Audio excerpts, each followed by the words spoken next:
Hello Aries, Sun, Moon Rising, and Venus signs. Kamusta po kayo? Sana po ay nasa mabuti kayo ang kalagayan. Welcome back po sa Star Tarot. At kung bago kayo dito, welcome din po kayo. Please subscribe, like, share my videos, and leave me a comment kung nakaresonate po kayo.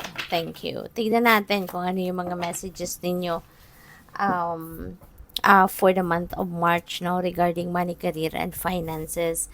So, first message ninyo is Five of Wands. So, siguro dito, no, sa una-una na pick up ko baka sa business, ito, maaari ang iba sa inyo rito kung kayo ay nagnenegosyo. There could be a lot of competition happening. Siguro napakataas, no, ng competition level, ng rivalry, no, siguro sa negosyo ninyo.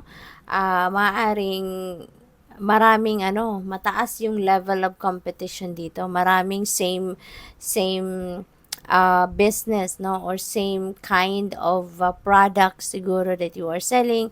Ganun din, no, yung talagang mga ninyo, mga katabi siguro ninyo. Kunyari, kung meron kayong physical store, 'di ba? Baka kaharap ninyo, katabi ninyo, maaaring almost the same yung siguro ang binibenta ninyo, no? So, po pwedeng ganun, or ino-offer ninyong products, po pwedeng ganun ang ganap. For others of you, kung ito naman ay related, no, sa trabaho, maaari na po pwedeng meron ditong competition kayo or rivalry in terms of promotion. Baka meron ditong position din na po pwedeng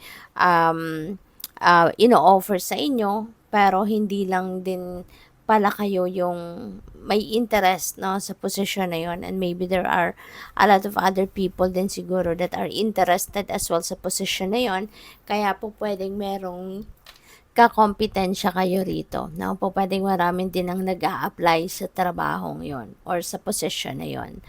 We also have the justice. Ayan, kung ano man itong pinaglalaban ninyo, pa pwedeng ang iba din sa inyo rito pa, siguro meron kayong, let's say, ipinaglalaban sa kumpanya, 'di ba, na pinagtatrabahuan ninyo, pa pwedeng meron ditong benefits siguro, or kung ano man, no, na related sa karapatan ninyo sa trabaho ninyo na maaring hindi binibigay sa inyo ng kumpanya, or maaring dinideny sa inyo ng kumpanya kasi maaari, no, na baka nandoon kayo sa workplace wherein alam mo yun, yung madaya, yung hindi, kung ano yung napag-usapan, hindi yun yung nangyayari. Kung ano yung nilalaman ng kontrata, maaring hindi yun ang nangyayari talaga.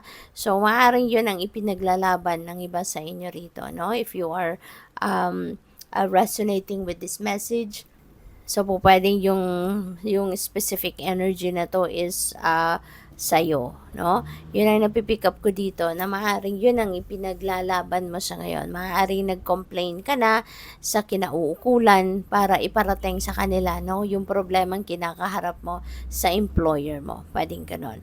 So, we also have the Six of Pentacles. So, this is good, no? This is good for some of you naman. This is prosperity coming your way. Po pwedeng meron ditong dadating na pera.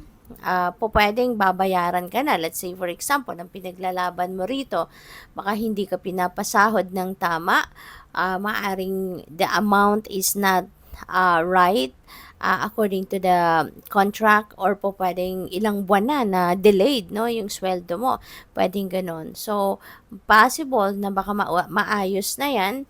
You will get what you deserve, at po pwedeng eto na nga, no, mababayaran ka na, kaya magkakaroon ka na dito ng pera, meron kang marireceive na pera, and you will have that abundance and prosperity, no, kasi yun nga, meron dadating na pera sa inyo, so that is possible. So tingnan natin kung ano pa ang mga messages ninyo sa ngayon.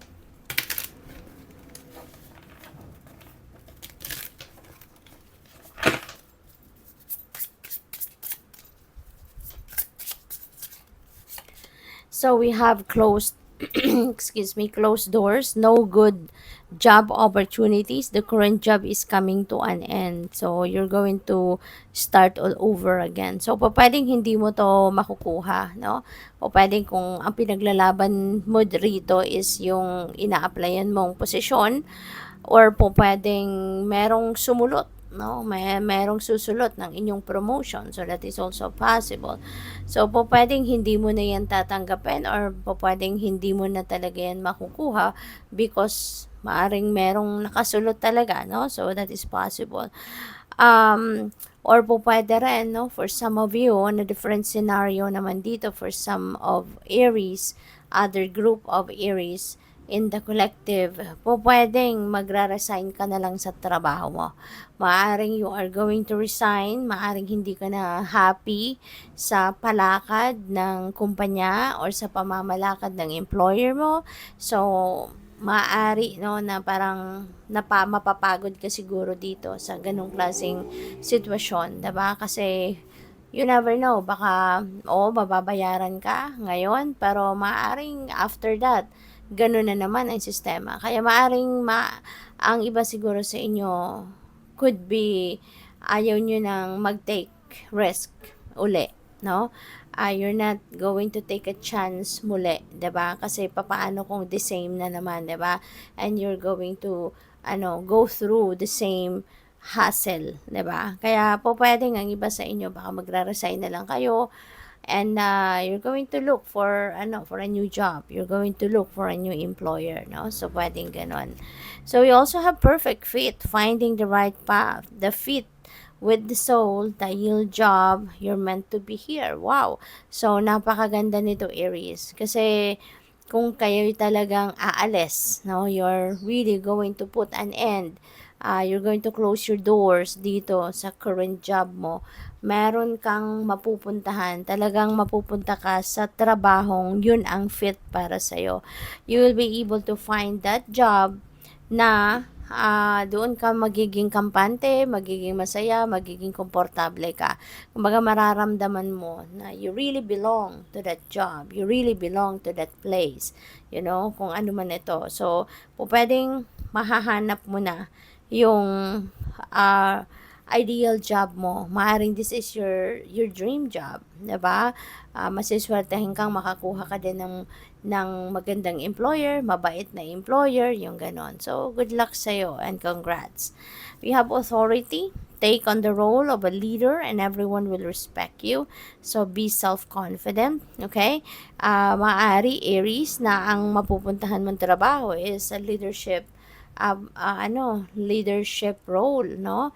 Pwedeng meron talaga din magha-hire sa inyo and will recognize yung resume mo, 'di ba? Yung qualifications mo, makikita niya na you have a potential to be a great leader, or baka makikita niya sa resume mo na magaling ka, 'di ba? Magaling ka, kaya maring bibigyan ka dito ng managerial position. So, you will be in the position of authority, 'di ba? You are taking a role of a leader, kaya napakaganda, no? So, ganun talaga, 'di ba? Kapag merong nagtatapos, merong magsisimula, and usually, 'di ba? Kung ano man ang iniwanan natin, ano man yung tinalikuran natin, ang ibibigay sa atin ng universe is yung way better than what we already had, 'di ba? Kung anong pinagdaanan din natin, mas maganda doon, no? Mas maswerte doon, 'di ba?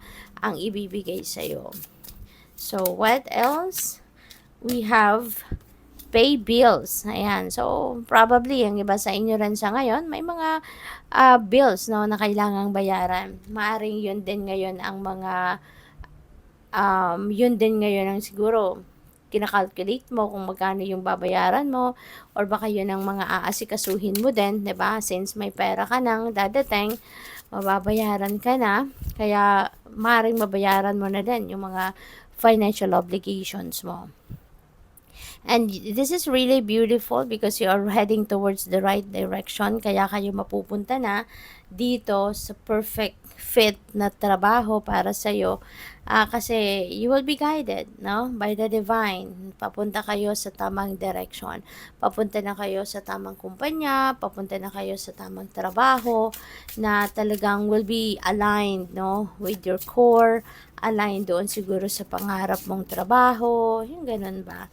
So, we have job loss, termination of employment. Ayan. So, maaari, no, na ang iba talaga sa inyo, yung job loss na to could be magra-resign kasi kayo, no? Po, pwedeng talagang matatapos na yung employment niyo doon sa current job niyo kasi nga meron na kayong bagong papasukan, meron na kayong nakakuha na kayo ng bagong trabaho, nakakuha na kayo ng bagong employer, no? So, good luck sa'yo.